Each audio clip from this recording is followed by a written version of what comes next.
Nobody at Riverside General Hospital paid much attention to Zara Quinn, and that was exactly how she preferred it.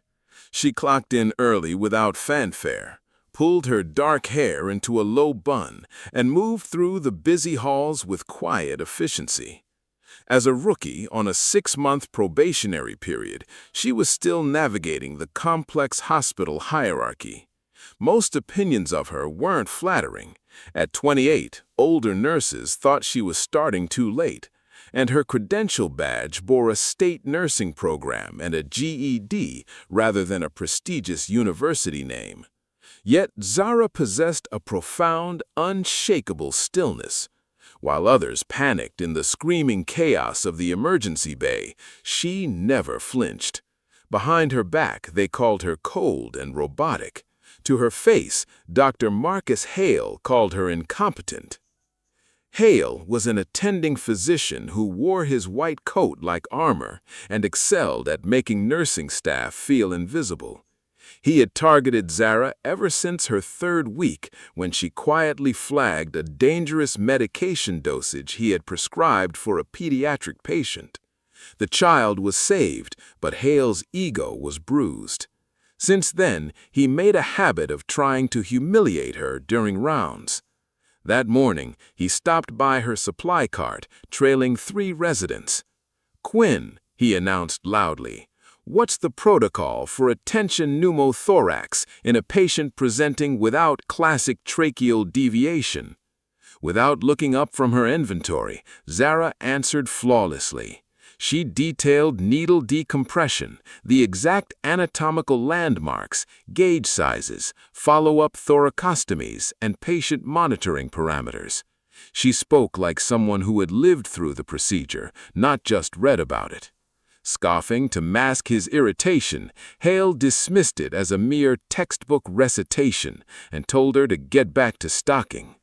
Only one young resident, Dr. Priya Mehta, lingered for a second, catching Zara's eye with a look close to pity before moving on.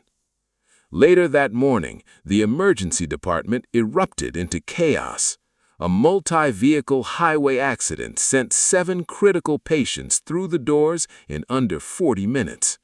Pulled to assist in the trauma bay, Zara moved with extraordinary spatial awareness. When a patient with a penetrating abdominal wound began hemorrhaging rapidly, Zara applied precise, direct pressure to buy the surgical team vital time.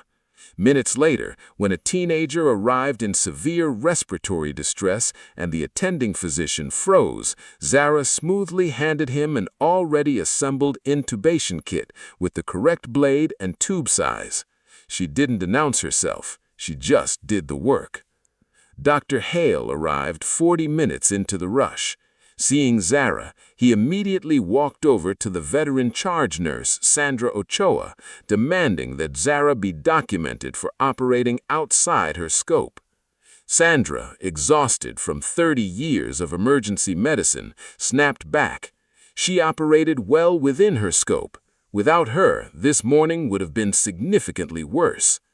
Hale countered that Zara was reckless and unsupervised, adding in a lower, venomous tone, "Maybe we need to reconsider whether someone with her background is suited for patient care at all."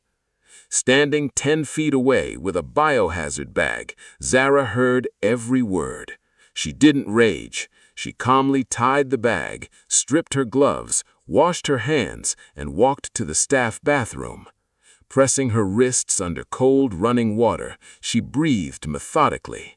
She had survived environments Marcus Hale could never fathom, buried teammates, and completed covert missions in places that didn't exist on public maps. She had returned to the civilian world to heal, and she wasn't about to let a small man unravel her.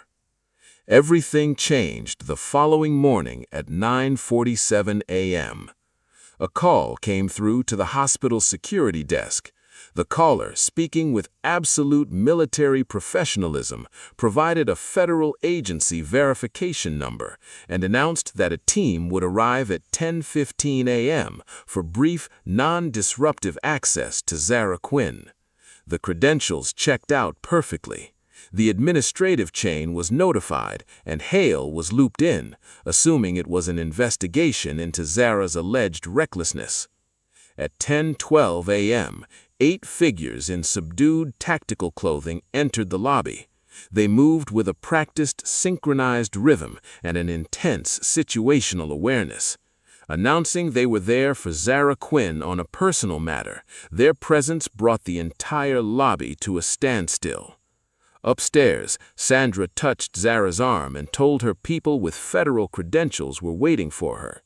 Zara didn't look afraid or confused. Her face showed only calm recognition. She set down her charting tablet and walked toward the elevator.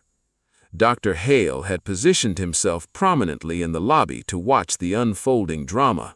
But as Zara stepped out of the elevator, the tactical team turned in unison.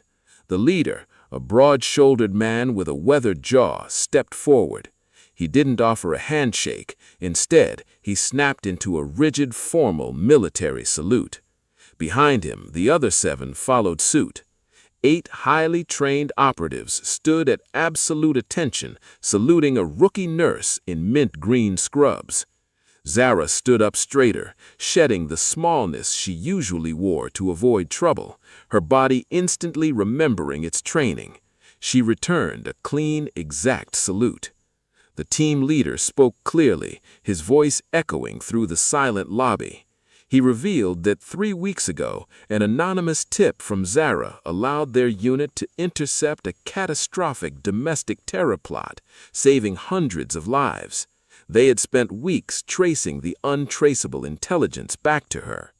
They thanked her on behalf of her former unit, stating they would never forget her, and addressed her by her true operational designation, a title spoken with profound reverence. Hale stood frozen just 6 feet away, his face cycling through shock and embarrassment. Sandra Ochoa stood by the elevators, her hand over her mouth in awe. When the team moved to a quieter corner, Hale awkwardly approached Zara, his usual arrogance entirely gone. "Quinn, I didn't know," he stammered, suggesting he might have been too harsh in his assessments. Zara looked at him calmly. An apology, if one is forthcoming, should probably also be directed at Sandra. She turned back to her team without waiting for his response. By that afternoon, the hospital administration rapidly calibrated to the new reality. The formal review against Zara was quietly withdrawn, and Dr. Mehta tracking her down in the break room to invite her for coffee. Zara simply offered a soft maybe. But Zara herself remained unchanged. She finished her shift, restocked the supply carts, and answered a call bell on the 3rd floor for an elderly patient who couldn't reach his water cup. She adjusted his pillow and asked if he needed anything else. Clocking out at 7 p.m., she sat in her car within the quiet parking structure. She hadn't become a nurse for praise or recognition. After the dark years she had carried, she simply wanted to spend her remaining time putting people back together. She was just getting started, proving that the quietest person in the room is often the most extraordinary.